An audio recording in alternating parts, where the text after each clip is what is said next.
ತುಮಕೂರು ವಾಯ್ಸ್ಗೆ ಸ್ವಾಗತ ಸ್ನೇಹಿತರೆ. ಸಬ್ಸ್ಕ್ರೈಬ್ ಆಗಿಲ್ಲ ಅಂದ್ರೆ ಈಗಲೇ ಈ ಕೆಳಗೆ ಕಾಣುವ ಸಬ್ಸ್ಕ್ರೈಬ್ ಬಟನ್ಗೆ ಈಗಲೇ ಕ್ಲಿಕ್ ಮಾಡಿ. ನಾವು ಮಾಡುವ ವಿಡಿಯೋಗಳ ನೋಟಿಫಿಕೇಶನ್ಗಾಗಿ ಬೆಲ್ ಐಕಾನ್ ಅನ್ನ ಪ್ರೆಸ್ ಮಾಡೋದನ್ನ ಮರಿಬೇಡಿ. ಎಲ್ಲರಿಗೂ ನಮಸ್ಕಾರ. ನಾವೀಗ ಸ್ವಿಟ್ಜರ್ಲೆಂಡ್ನ ದಾವೋಸ್ ಪಟ್ಟಣದಲ್ಲಿದ್ದೀವಿ. ಇದೇ ಜನವರಿ 15ರಿಂದ 19ರವರೆಗೆ ಸ್ವಿಟ್ಜರ್ಲೆಂಡ್ನ ದಾವೋಸ್ನಲ್ಲಿ ವಿಶ್ವದ ಕೈಗಾರಿಕಾ ರಂಗದ ದಿಗ್ಗಜರು ಎಲ್ಲರೂ ಸೇರಿ ವಿಶ್ವ ಆರ್ಥಿಕ ಒಂದು ವರ್ಲ್ಡ್ ಎಕನಾಮಿಕ್ ಫೋರಂ ಅಂತ ಕರೀತಾರೆ. ಒಂದು ಎಲ್ಲ ವಿಶ್ವದ ನಾನಾ ಕಡೆಯಿಂದ ಬರ್ತಕ್ಕಂಥ ಎಲ್ಲ ಕೈಗಾರಿಕೋದ್ಯಮಿಗಳು ಮತ್ತೆ ಎಲ್ಲ ಸರ್ಕಾರಗಳು ಸೇರಿ ಒಂದು ಸಮ್ಮೇಳನವನ್ನು ನಡೆಸ್ತಾರೆ. ಈ ಒಂದು ಶೃಂಗಸಭೆಯಲ್ಲಿ ಕರ್ನಾಟಕ ರಾಜ್ಯದ ಒಂದು ತಂಡದಲ್ಲಿ ಒಂದು ಪ್ರತಿನಿಧಿಯಾಗಿ ಭಾಗವಹಿಸೋದು ಒಂದು ದೊಡ್ಡ ಹೆಮ್ಮೆ ಅಂತ ನಾನಾದ್ರೂ ಭಾವಿಸಿದ್ದೀನಿ. ಇಲ್ಲಿ ನಮ್ಮ ಮುಖ್ಯವಾದ ಉದ್ದೇಶ ಕರ್ನಾಟಕದಲ್ಲಿ ಕೈಗಾರಿಕೆಗೆ ಬಂಡವಾಳ ಹೂಡಲಿಕ್ಕೆ ಇರತಕ್ಕಂಥ ಅವಕಾಶಗಳನ್ನ ವಿಶ್ವದ ಎಲ್ಲ ಕೈಗಾರಿಕಾ ರಂಗದ ದಿಗ್ಗಜರಿಗೆ ತಿಳಿಸೋದಾಗಿದೆ.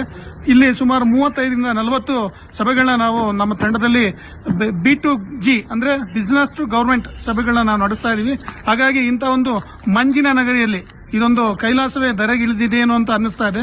ಇಂಥ ಒಂದು ತಣ್ಣಗಿನ ವಾತಾವರಣದಲ್ಲಿ ನಮ್ಮ ಕರ್ನಾಟಕದಲ್ಲಿ ಇರ್ತಕ್ಕಂಥ ಎಲ್ಲ ಬಂಡವಾಳ ಹೂಡಿಕೆಗೆ ಇರ್ತಕ್ಕಂಥ ಕೈಗಾರಿಕಾ ಬಂಡವಾಳ ಹೂಡಿಕೆ ಇರತಕ್ಕಂಥ ಎಲ್ಲ ಅವಕಾಶಗಳನ್ನ ವಿಶ್ವದ ಕೈಗಾರಿಕಾ ದಿಗ್ಗಜರಿಗೆ ನಾವು ತಿಳಿಸ್ತಾ ಇದ್ದೀವಿ.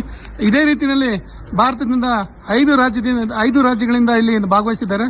ನಮ್ಮ ರಾಜ್ಯದ ಪರವಾಗಿ ನಮ್ಮ ಮುಖ್ಯಮಂತ್ರಿಗಳ ಅಧ್ಯಕ್ಷತೆಯಲ್ಲಿ ಒಂದು ತಂಡ 15 ಜನರ ತಂಡ ಇಲ್ಲಿ ಭಾಗವಹಿಸ್ತಾ ಇದೆ. ಅನಿವಾರ್ಯ ಕಾರ್ಯಗಳಿಂದ ಮುಖ್ಯಮಂತ್ರಿಗಳು ಬಂದಿಲ್ಲ. ಅವರ ಪರವಾಗಿ ನಮ್ಮ ನೆಚ್ಚಿನ ಕೈಗಾರಿಕಾ ಮಂತ್ರಿಗಳಾದಂತಹ MB ಪಾಟೀಲ್ ಸರ್ ಅವರು ಮತ್ತೆ ನಮ್ಮ ಮುಖ್ಯಮಂತ್ರಿಗಳ ಕಾರ್ಯದರ್ಶಿಗಳಾಗಿರ್ತಕ್ಕಂಥ ಅತೀಕ್ ಸರ್ ಅವರು ಮತ್ತೆ ನಮ್ಮ ಕೈಗಾರಿಕೆ ಮತ್ತು ವಾಣಿಜ್ಯ ಇಲಾಖೆ ಪ್ರಧಾನ ಕಾರ್ಯದರ್ಶಿಗಳಾದಂತಹ ಡಾಕ್ಟರ್ ಶೆಲ್ವಕುಮಾರ್ ಸರ್ ಅವರು ಮತ್ತೆ ನಮ್ಮ ಕೈಗಾರಿಕೆ ಮತ್ತು ವಾಣಿಜ್ಯ ಇಲಾಖೆಯ ಆಯುಕ್ತರಾದಂತಹ ಶ್ರೀಮತಿ ಗುಂಜನ್ ಕೃಷ್ಣ ಮೇಡಮ್ ಅವರು ಮತ್ತೆ ಇತರ ಎಲ್ಲ ಹಿರಿಯ ಅಧಿಕಾರಿಗಳು ಈ ಒಂದು ತಂಡದಲ್ಲಿ ಬಂದಿದ್ದೀವಿ. ನಾವೆಲ್ಲರೂ ಕೂಡ ಭಾರತದಲ್ಲಿ ನಿರ್ದಿಷ್ಟವಾಗಿ ಕರ್ನಾಟಕದಲ್ಲಿ ಹೆಚ್ಚಿನ ಬಂಡವಾಳ ಹೂಡಲಿಕ್ಕೆ ಏನು ಪ್ರಯತ್ನ ಬೇಕೋ ಅದನ್ನ ನಮ್ಮ ತಂಡ ಮಾಡುತ್ತೆ ಅಂತ ಈ ಒಂದು ಸಂದರ್ಭದಲ್ಲಿ ನಾನು ತಿಳಿಸಲಿಕ್ಕೆ ಹರ್ಷಿಸ್ತೀನಿ.